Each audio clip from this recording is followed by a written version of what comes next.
I've been in some churches where I can tell the Bible is being taken very seriously as the preacher preaches the message. There have been other times where, sadly, it seems to me it's being neglected.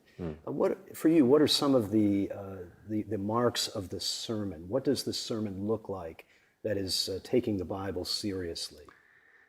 I think it says to the congregation, we must put our noses into the text.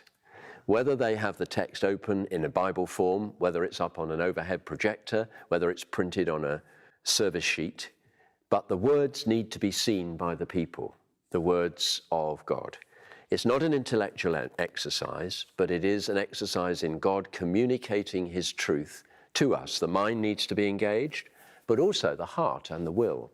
So I think good biblical preaching will always seek to establish that the preacher isn't in the front, but the Bible is. So sometimes I use a visual illustration. I'll hold a Bible in my hands like this with one finger on the text, and I'll say, now this is my job, to stand behind the Bible, under the Bible. That's the authority, with my finger on the text saying to you, this is what God is saying, isn't it?